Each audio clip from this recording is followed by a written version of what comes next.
السلام علیکم ناظرین، امید کرتا ہوں آپ لوگ خیریت سے ہوں گے۔ الحمدللہ میں بھی ٹھیک ہوں۔ آپ کو خوش آمدید کہتا ہوں اپنے YouTube channel Babar daily chronicles پر۔ میں نے رات ایک چھوٹی سی ویڈیو بنائی تھی ان پاکستان کے جو سیاستدان ہیں ان کے اوپر، for example P T I ہو گئی، پی ٹی آئی پوری جماعت ہو گئی، پی ایم ایل این ہو گئی یا پی پی ہو گئی، جے یو آئی ہو گئی، کاف لیگ اینڈ جو بھی ہیں بلوچستان والے، وہ مینگل اختر مینگل کی جماعت جو ہے، میں نے ان پہ یہ بات کی تھی کہ سیاستدان کتنے ہیں مجھے نہیں پتہ، میں کاؤنٹ کرنا ان کو قابل ہی نہیں سمجھتا کہ ان کو کاؤنٹ کیا جائے۔ یہ سب گدڑ ہیں، گدڑ ہیں، بالکل گدڑ ہیں۔ پی ایم ایل این ہے، پی پی ہے، پی ٹی آئی ہے، جو بھی ہیں، ان کو ایک بندہ آتا ہے 3 سال کے بعد استعمال کر کے چلا جاتا ہے، ان کو پتہ تک بھی نہیں ہوتا کہ ہمارے ساتھ کیا ہو رہا ہے۔ ایک بندہ آیا، فار ایگزامپل باجوہ آیا، اس نے نواز شریف کی حکومت کو ختم کیا، اس نے عمران کو ان کر لیا، اپنے ساتھ ملا لیا۔ اس نے عمران سے وہ کام لیے جو عمران خان کی سوچ میں بھی نہیں تھے۔ خفیہ طور پہ ان سے وہ کام لیتا رہا، اپنی منمانیاں کرواتا رہا، اپنے جو بھی مقاصد پورے کیے۔ جس طرح فیض حمید کو اپنے ساتھ انہوں نے اٹیچ کیا ہوا تھا، فیض حمید نے پراپرٹی بنائی، سوسائٹیاں بنائی، زمینیں جائیدادیں بنائی۔ کہنے کا جو مقصد اصل میں کہنا جو چاہ رہا ہوں وہ یہ ہے کہ ایک بندہ آیا 3 سال ان کو استعمال کرتا ہے ٹیشو کی طرح۔ جس طرح ٹھنڈ میں ٹھنڈ کا موسم ہوتا ہے، بندہ ٹوائلٹ میں ٹیشو کا استعمال زیادہ کرتا ہے، تو وہ ٹیشو کی طرح ان کو استعمال کرتا ہے اور چلا جاتا ہے استعمال کر کے، اور ان کو ڈسٹ بن میں پھینک کے چلا جاتا ہے۔ ایکسٹینشن کوئی لیتا ہے، اکثر سب لیتے ہیں، ٹرائی کرتے ہیں کہ ایکسٹینشن ملتی ہے کہ نہیں ملتی ہے، اگر نہیں ملتی تو چلے جاتے ہیں، اگر ملتی ہے تو ایڑی چوٹی کا زور لگاتے ہیں کہ ایکسٹینشن ہمیں ملنی چاہیے، بٹ انہیں ایکسٹینشن کسی کو مل جاتی ہے، کسی کو نہیں ملتی۔ کوئی دھمکی دے کے ایکسٹینشن لے لیتا ہے، کوئی بلیک میل کر کے ایکسٹینشن لے لیتا ہے۔ میں جو کہنا چاہ رہا تھا، یہ اسمبلی میں ہیں 342 ممبر ٹوٹل جو ہوتے ہیں نا، اچھا سینٹ میں ہوتے ہیں کچھ، وہ ادھر ادھر کے ہی ہوتے ہیں۔ تو میں جو کہنا چاہ رہا تھا مین یہ ہے کہ سیاستدانوں کو اپنی عزت بحال کرانی چاہیے۔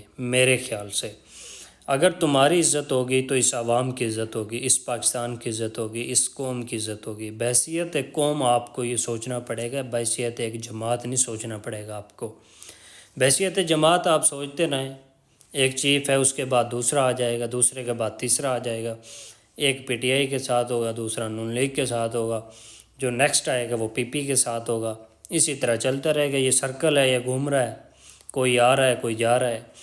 3 سال بعد ہر 3 سال بعد تمہیں ایک افسر ملے گا جو تمہیں بتائے گا نہیں یہ نہیں وہ غلط ہے، وہ نہیں یہ غلط ہے۔ تمہیں اپنی عزت بحال کرانی پڑے گی۔ سیاستدانوں کو کہہ رہا ہوں جو پارلیمنٹ چلا رہے ہیں، پارلیمنٹ تم ہو، تم پاکستان ہو، تم کیا کر رہے ہو، تم کدھر جا رہے ہو، تم کس سمت میں جا رہے ہو۔ یہ کوئی اور کسی کی غلطی نہیں ہے، قوم کی غلطی نہیں ہے۔ قوم اسمبلی میں نہیں آ کے بیٹھی، قوم نے تمہیں سلیکٹ کیا، الیکٹ کیا ہے، تمہیں بھیجا اسمبلی میں، تمہیں ووٹ دیے ہیں۔ تم کیوں نہیں ادھر ان کے لیے جنگ لڑتے، کیوں نہیں ان کے لیے پالیسیاں بناتے، تم کیوں نہیں متحد ہوتے؟ وہ اب آئینی ترمیم ہوئی ہے نا، اس کا اصل خلاصہ میں آپ کو بتا دوں، وہ یہی ہے کہ چیف جسٹس ہوگا وزیر اعظم کی مرضی کا، وزیر اعظم ہوگا آرمی چیف کی مرضی کا، آرمی چیف ہوگا امریکہ کی مرضی کا۔ یہ کس طرح سٹیپ بائی سٹیپ چل رہا ہے اوپر۔ بس یہی قصہ تھا، یہی کہانی تھی جو انہوں نے کر لیا آئینی ترمیم میں۔ عمران خان کہتے رہے ہیں، ٹھیک ہے، ان کی بات سے اتفاق ہو سکتا ہے ہمیں، باقی مخالفت ہم نہیں کر سکتے۔ جو بات سچ ہو اس کا ساتھ دو، سینہ ٹھان کے دو، سینہ ٹھوک کے دو۔ جو غلط ہے اسے ایکسیپٹ کرو بھی یہ غلط ہے، چاہے وہ تمہارے اپنے ہی بندے کیوں نہ ہو۔ آئینی ترمیم کس نے پاس کی ہے؟ نون لیگ نے، پی پی نے نہیں کی، پی ٹی آئی نے کی ہے۔ یہ میں آپ کو سچ بتا رہا ہوں۔ اگر پی ٹی آئی کے وہ بغیرت لوٹے جن میں مبارک زیب، چودھری عثمان، ظہور قریشی، زین قریشی، یہ بغیرت نہ ہوتے، کیا سوچ رہے ہو آپ؟ اگر یہ ان کا ساتھ نہ دیتے، ڈٹ جاتے، تھوڑی سی تکلیف اٹھا لیتے، کیا مر جاتے؟ عزت تو بحال تھی، آئینی ترمیم تو رک گئی تھی جو عمران خان چاہتے تھے، وہ تو تم نے بیڑا غرق کر دیا۔ سب سے بڑی غلطی انہوں نے ڈی چوک پہ کی تھی، جہاں عمران خان نے ان کو کال دی تھی، احتجاج کی کہ تم نے وہاں آنا ہے، بٹ وہاں پہ آئے اور علی امین نے اپنی کرسی بچانے کے چکر میں وہاں سے بھاگنا نصیب کیا، بھاگنا ضروری سمجھا۔ کیوں بھاگا علی امین، وہ بھی میں آپ کو بتاتا ہوں۔ علی امین وہاں سے اس لیے بھاگا کہ آرٹیکل 149 کے تحت گورنر کے پی تمام تر صوبے خیبر پختونخوا کے اختیارات اور خیبر پختونخوا کے جو نظام ہے وہ چیف سیکرٹری کو دے رہے تھے آرٹیکل 149 کے تحت۔ جب ان کے کانوں میں یہ آواز پہنچی، یہ یہاں سے بھاگنا انہوں نے ضروری سمجھا۔ یہ اس لیے وہاں سے بھاگے ہیں کہ یہ نہ ہو کہ جو میرے پاس ایک گدی ہے، گدی کون سی تمہارے پاس بادشاہ کی ہے، KPK کی گدی ہے، کیا کر لو گے تم اس گدی کا؟ تمہاری کوئی فون اٹینڈ نہیں کرتا، تمہاری کوئی کال اٹینڈ نہیں کرتا، محسن نقوی بھی تمہاری کال اٹینڈ نہیں کرتا، تم CM ہو KPK کے خیبر پختونخوا۔ کیا کر لیا تم نے؟ عمران خان کو جیل میں رکھا ہوا ہے تم نے، تم لوگوں کی وجہ سے رکھا ہوا ہے، وہ بھی پڑا ہے ادھر، اور کوئی غلطی نہیں ہے، اور کسی کی جرت ہی نہیں ہے کسی سیاسی کو رکھ لے۔ اگر نواز شریف یا شہباز شریف، مریم نواز کو جیل میں رکھا گیا تھا، وہ ان کی اپنی غلطی تھی، انہوں نے عوام میں جا کے اپنا مقدمہ لڑا ہی نہیں ہے، وہ بزدل بنے ہوئے تھے ان کی لیڈرشپ۔ جس طرح آج کل کی لیڈرشپ ہے، ممی ڈیڈی ہیں، بریسٹر گور، یہ تو ممی ڈیڈی بچہ ہے نا، میری طرح ہے وہ بھی ممی ڈیڈی، یہ کیا کر لے گا اکیلا؟ سلمان اکرم راجہ وہ تو ایک وکلا کی صورت میں ہے، وکیل ہے، چاہے آپ اسے پرائم منسٹر بھی بنا دیں، اس کا تو شعبہ وکلا کا ہے، وہ تو اسی حساب سے چلے گا، اس نے تو دونوں سائڈیں دیکھنی ہوتی ہیں، مدعی بھی دیکھنا ہوتا ہے، مدعی الہی بھی دیکھنا ہوتا ہے، ادھر سے بھی لینا ہوتا ہے، ادھر سے بھی لینا ہوتا ہے۔ ایسے نہیں ہوتے کام، ایسے پارٹیاں نہیں چلتی۔ تم نے ایک گدی پیاری کیا اور عمران خان اندر سڑ رہا ہے، اس کی بہنیں 20 دن، علیمہ اور وہ عظمیٰ خانم 20 دن نجائز جیل کاٹ کر کل رات رہا ہوئی ہیں جہلم سے، وہ بھی زبردستی۔ رہا کب کرنا تھا، رہا کب کر رہے ہیں وہ؟ رہا دن میں کرنا تھا، کر وہ رات کے 9 بجے رہے ہیں۔ آپ سب لوگوں کی غلطیاں ہیں، یہ PTI کی جو موجودہ لیڈرشپ ہے نا، ان کی غلطیاں ہیں، انہوں نے راستہ دیا آئینی ترمیم کو۔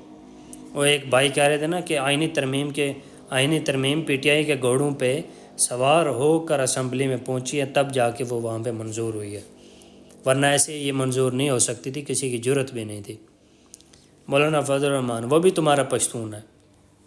اور اینڈ میں یہ سب سے اہم بات جو میں کہنا چاہ رہا ہوں، اہم ہے، جو سب سے امپورٹنٹ ہے، وہ یہ ہے کہ جو پشتون بھائی پنجاب پہ انگلیاں اٹھاتے ہیں کہ پنجاب ہمارا حق کھا رہا ہے، ان سے میرا ایک سوال ہے، کون بکا ہے آئینی ترمیم میں؟ آپ کے پشتون بکے ہیں، مبارک زیب بکا، JUI بکی ہے آپ کی، مولانا فضل الرحمان صاحب بکے ہیں آپ کی PTI بکی ہے، آپ کا علی امین بکا ہے، بریسٹر گور آپ کا بکا ہے۔ اب ہم سے گلا نہیں کرنا آپ نے، جب آپ کا حق لینے کا وقت ہوتا ہے، آپ حق لینے کے اینڈ پہ ہوتے ہو، تو آپ کے لوگ چند پیسوں کے لیے آپ کو بھی بیچ دیتے ہیں، آپ کی عزت کو بھی بیچ دیتے ہیں۔ یہ پنجاب کی غلطی نہیں ہے۔ پنجاب میں اگر کچھ بغیرت ہیں بھی صحیح تو بہت سارے ہیں، میں مان لیتا ہوں، سارے دودھ کے دھلے نہیں ہیں، زمزم کے دھلے نہیں ہیں، یہاں پہ بھی بغیرت ہے، بٹ یہاں پہ کنٹرول ہوا پڑا ہے سب کچھ۔ جب ہمارا حق لینے کا ٹائم ہوتا ہے، ہمارا کوئی نہ کوئی سیاسی بندہ سٹینڈ کر جاتا ہے۔ آپ کا کس نے سٹینڈ کیا؟ وہ جس کو بولنا تک نہیں آتا، وہ مبارک زیب، آپ نے اس کو MNA بنا کر بھیج دیا ہے، جو ایک ٹکٹ ہولڈر عمران خان کا وہ کارکن تھا، آپ نے اس کو ووٹ نہیں دیا، آپ نے اس کو ووٹ دینا سمجھا، جو ایک آزاد تھا جس نے PTI کا مفلر پہن لیا، تو آپ نے سمجھا بس یہی PTI ہے، اس کو ہی ووٹ دینا ہے، اس نے ہی ہمارے مسائل حل کرنے ہیں۔ اس طرح تھوڑی ہوتا ہے جس طرح آپ لوگ کر رہے ہو۔ آپ کو سمجھنا پڑے گا کون آپ کے ساتھ ہے، کون آپ کے ساتھ نہیں ہے۔ گلا آپ کا بے شک بنتا ہے، بٹ آپ سوچ لیا کریں، کسی پہ انگلی اٹھانے سے پہلے آپ سوچ لیا کریں کہ آپ پہ بھی انگلی اٹھ سکتی ہے۔ آپ کر بھی کیا رہے ہیں، آپ سوچ بھی نہیں سکتے آپ کے ساتھ ہو بھی کیا رہا ہے، اور کر آپ کے اپنے رہے ہیں، آپ کو پتہ تک بھی نہیں ہے۔ یہ جو علی امین ہے، یہ مونچھیں ہیں، وہ کہتے ہیں نا کہ مرد کا کلیجہ بڑا ہونا چاہیے، بڑی مونچھیں تو بلیوں کی بھی ہوتی ہیں، مرد کا کلیجہ ہی بڑا ہونا چاہیے، بڑی مونچھیں تو ویسے بھی بلیوں کی ہوتی ہیں۔ علی امین اپنی ایک گدی بچانے کے لیے، CM شپ بچانے کے لیے، وہاں سے عمران خان کو اکیلا چھوڑ کر اتنے لاکھ عوام کو جہنم میں واصل کر جنگ میں دھونس کر واپس چلا گیا۔ اللہ حافظ۔